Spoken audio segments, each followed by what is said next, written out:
All right, mixing secret number 6, we're going to talk drums. I've got a couple of techniques here that I hope are going to help you on your next drum mix. As a guitarist, I'm a very frustrated drummer. I wish I could play them as well as I can mix them, but it's just not the case. Here, I'm going to show you a before and after of some live drums that have come to us from my man Steven Mixon sent this in. He contributed a song that we're going to do a complete mix breakdown for inside Path to Pro.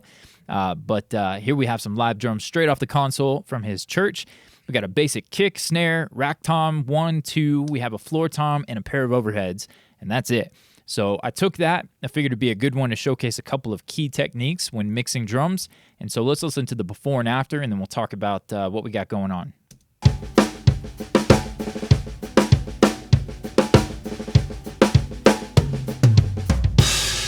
All right, and then here's what I did. Super quick and not in context, so go easy on me, but here we go.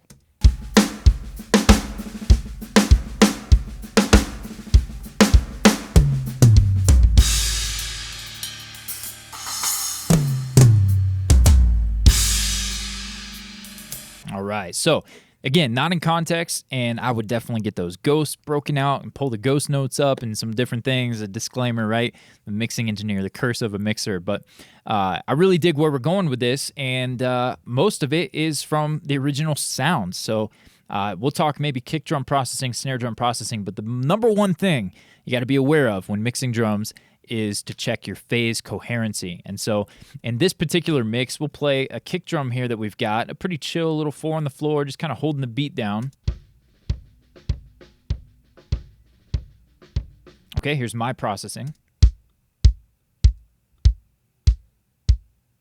Okay, and so I feel like I was able to get something pretty good from that dry, unprocessed sound, but I felt like it needed a little bit of extra oomph. I wanted to rely mostly on the original sound. The dynamics change quite a bit, and while Trigger with maybe the Blackbird bundle does it better than most, retains dynamics if you choose to replace the drum, I wanted to retain the original performance and give a go to use their original sound the best I could. So there you go. You have a pretty decent sound from that. But I wanted to blend a sample in to fatten it up, add a little bit of sustain that didn't include the bleed. And so I chose to use a kick sample. This is a sample that goes into my course, Mixing Drums, Mixing Gospel, Drum Workshop. I've got a whole bunch of samples and a whole sample pack for you guys when you join. But here is my kick sample of choice. Okay, and I've kept it fairly tame. Again, most of the sound is the original live drum. But if I go to blend this sound in, we'll turn that down and just kind of pull it up a little bit. You'll notice something happens.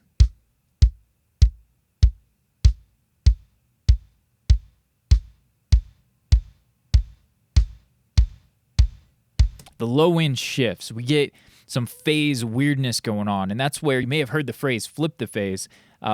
That's going to come in here. The technical term would be to invert or reverse a polarity.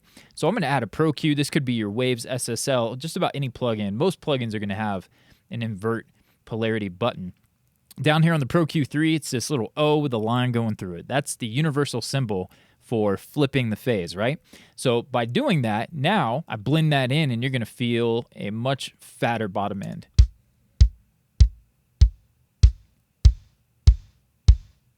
Oh, yeah. And then let me turn it off.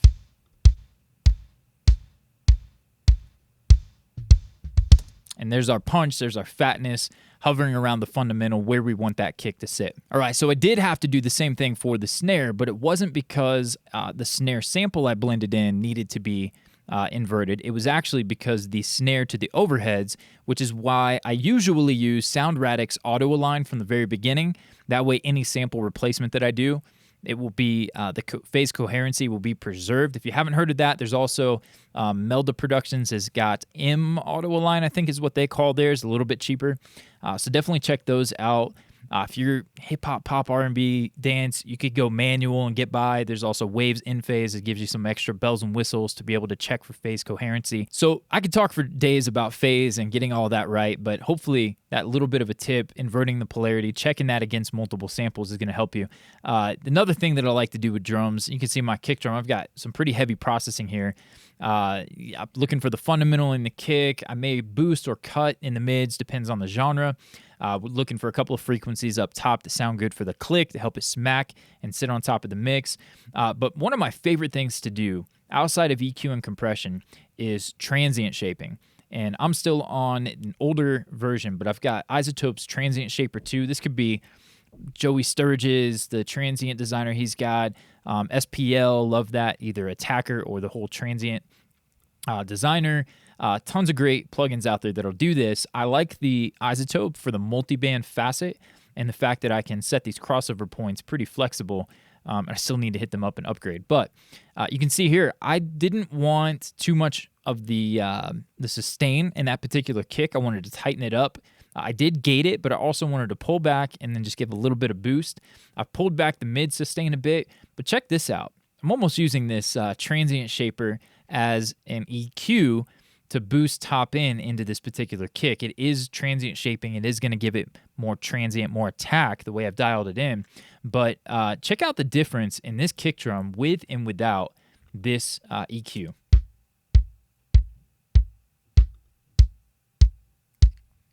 There's my click and the kick. And I'm not fully relying on the original for all of the transient. The sample definitely contributes some. But again, without this processing, we'll pull it up in volume to be fair. Transient shaping. Definitely take that. Usually I'm using more than I did here on the bottom end, but this particular kick had a pretty decent fundamental, and so I didn't need a whole lot of it. You'll feel it break up, and that's when you'll know it's too much, and you just kind of back it off until it doesn't distort on you. So phase, transient shaping. Now I want to talk to you about creating a room mic. Now, a good rule of thumb for creating the room is a 1 second decay time. A good drum studio to record drums in, good room mic setup, it's going to be around a 1 second decay time. And I'm using the Valhalla Room. This could be Ocean Wave for your UAD fans. I use that all the time. It could be your stock reverb. Whatever it is, get you a reverb that's set to around 1 second. This one went a little bit further than one. I liked the way it felt, decay time. A cool way to set that, depending upon the tempo of your song, is to solo your snare, send your snare into your reverb, and then let one hit happen and set the decay time until that next snare hit comes. You want that decay to die out just before that next snare hit, so you don't get a bunch of overlapping reverb spilling every time the snare hits. And so if you can time it like that, this for me was around 1.13, about a 1 second decay time. It felt really good. Now, if you have a faster song, you may tighten that up a little bit. If you've got a slower ballad, you may increase the size of the room a little bit so that you get a nice decay spilling out until that next snare hit. So Valhalla Room for that. And then all I did is sent into that reverb send. So we got this track set up, Valhalla drums, and then the reverb on there. Did a little bit of room mic treatment. We'll save that for later. But I'm taking out top. Let's see that real quick. I'm taking out top, harshness in the cymbals and things like that. And then I didn't want it to be too bombastic and fat in the bottom end, so I tightened that up. Really focusing in on the mid-range for this particular sound. But I've sent in the kick, the snare duplicate, the sample, the toms, and the overheads all go into and create that sound, which,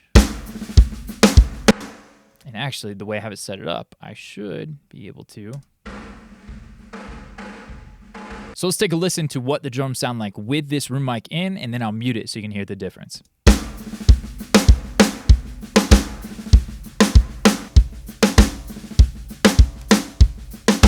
It sounds boring. So hopefully you dig that. A couple of techniques to help you step up your drum mixes you may or may not have heard of or seen in action, but there we go. So moving on, let's talk about some low end.